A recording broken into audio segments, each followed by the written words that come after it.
Today I will speak to Wojtek Heydel, a supervisory board member of OT Logistics and Instal Kraków, but much better known for his past achievements as a senior director in many companies. He was the first CEO of BP in Poland, CEO of Orlen, CEO of Ruch, and lately has managed the company called Kogeneracja belonging to EDF in Wrocław.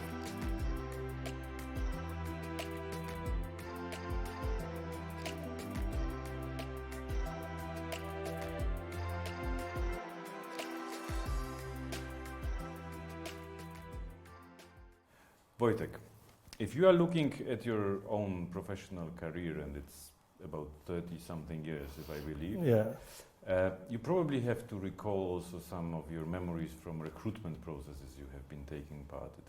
Is there any specific experience or memory that you have from any of these processes? Well, obviously yes, but as you know, I observe the recruitment processes on both sides, internally and externally. And it is not the same view, it's completely different. And from as external candidate to a position, it looks completely different and it looks much more chaotic. And I had always a feeling that I'm participating in something that, well, it starts sometimes, but you never know when it's finished and what will happen in the meantime. And therefore, I think my experience is about the chaos of external recruitment. Well, I can set a few examples, obviously. And the last one, well, I was part of a recruitment process. It took like 8 months. Okay. So the first one, well, I was approached by the executive searcher people, and then. Well, it went well, and I was asked to come to see the HR manager of the company. And then suddenly, well, I had an interview with him, and I realized that, well, it's not go. I will not succeed because simply my previous post was much more higher in the hierarchy than the post that I applied for. And he replied to me all the time that I'm overqualified. So after 45 minutes, I said, well, it's simply no way that I will succeed. Let's thank the guy and disappear. And I've done it. And you will not believe, but after probably 4 months, I'm sitting in my garden, you know, it's May, it's mid-May, and there's a phone call. Well, the recruiter, the external search guy is saying, well, are you still interested in a job? And I said, yes. Would you meet the CEO of the company? I said, well, yes, but there's a little problem. He wants to meet you in 45 minutes. And I'm sitting in Kraków in my garden, and I've asked, okay, where he wants to meet me? I don't know yet. That was the answer. So I said, well, you better find out where, and I will take a shower, and I will try to, you know, be at the place in the 45 minutes. She called me 10 minutes later. I went there, and then I started an interview, and it was like a bang. I feel, you know, that I really can succeed with this person. We resonated the same waves, I would say. And so after 15 minutes, he said, well, I'm very pleased. You know, we do see you in the team. So I said, I hope I had a job. But he said, well, you need to go through another 4 or 5 interviews.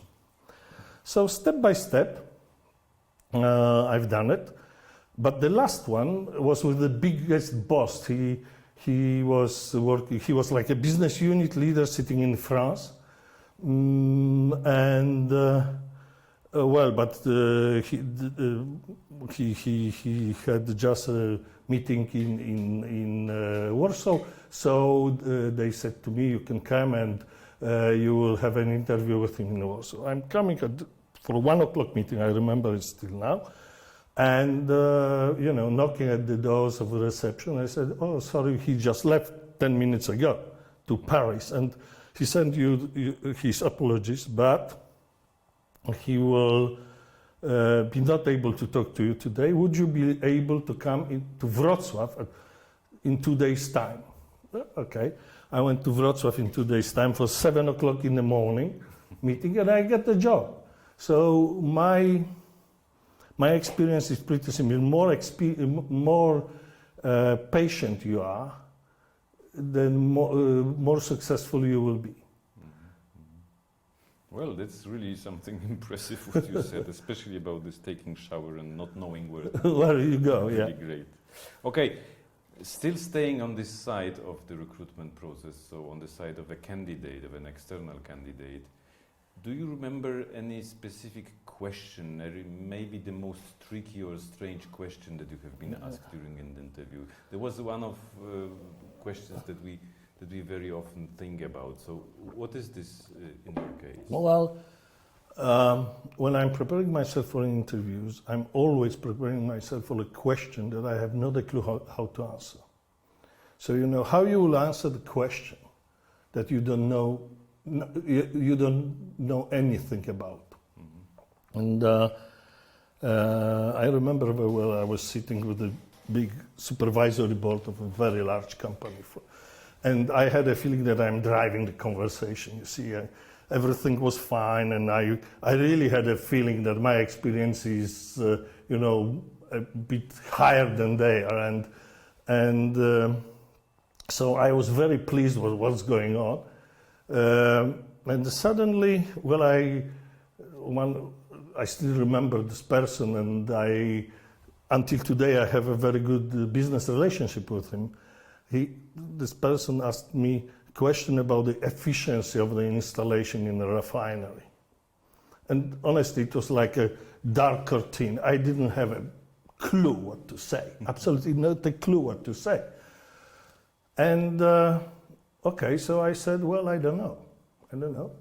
But, you know, I don't have enough data. I don't have enough of understanding of your strategy. I don't have enough of understanding how it will fit to your overall portfolio.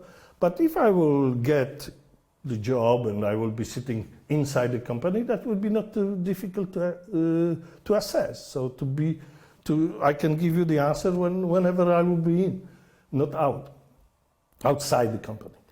And I have seen that at this stage, I've built up my confidence. I built up the confidence of that these people that started to trust me, that I'm not, sorry to say, bullshitting them. Yeah. You know, that I'm always open, and I was open with them, so that was very, very successful. I think, so the lesson that I've learned, I'm always prepared for a question that is so detailed that I have not a clue how to answer. Yeah. Okay.